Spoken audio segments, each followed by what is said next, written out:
అయ్యో, మీరు పొరపాటు పడుతున్నారు మేడం. మీకు కాల్ చేయించింది డిపార్ట్మెంట్ నుంచి హెల్ప్ తీసుకోవడానికి.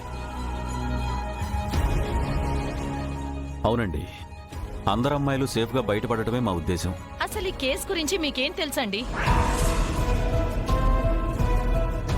మేమే తలలు పట్టుకుని కూర్చున్నాం, మీరేం చేస్తారు?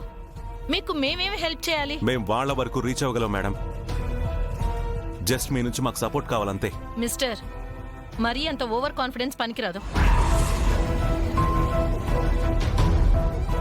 వాళ్ళు మాఫియా. So what? మా శంకర్ అలాంటి మాఫియా గ్యాంగ్స్ ఎంతమందినైనా ఒక్కడే ఎదిరించగలడు.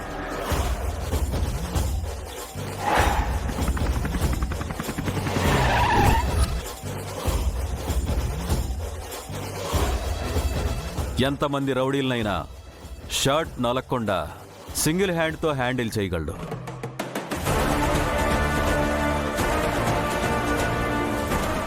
శంకర్ గట్స్ గురించి మీరు తక్కువ అంచనా వేయకండి.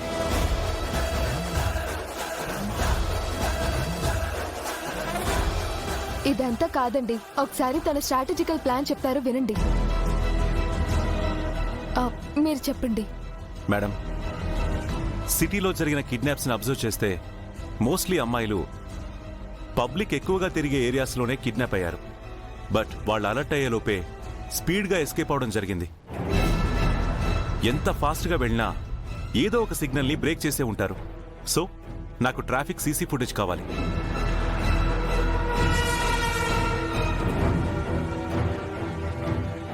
అది కాకుండా కిడ్నాప్ అయిన ప్లేసెస్ని అబ్జర్వ్ చేస్తే కిడ్నాపర్స్ అక్కడి నుంచి చాలా త్వరగా ఎస్కేప్ అయ్యారు. అంటే వాళ్ళ హైడింగ్ ప్లేసెస్ కిడ్నాప్ అయిన ప్లేసెస్ చాలా దగ్గరలోనే ఉన్నాయన్నమాట. ఇప్పుడు ఆ ప్లేసెస్ని మనం లిస్ట్ అవుట్ కనుక చేస్తే వాటికి దగ్గరగా ఉంది ఇండస్ట్రియల్ ఏరియా. అక్కడ చాలా పాడుబడ్డ బిల్డింగ్స్ ఉన్నాయి.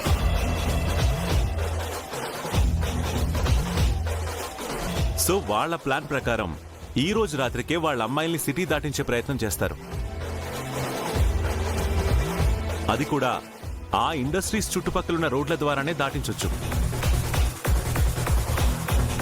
కాబట్టి అక్కడే మనం కాపలా ఎక్కువ పెడితే వాళ్ళు ఎక్కడికి వెళ్లకుండా పట్టుకునే అవకాశం దొరకొచ్చు.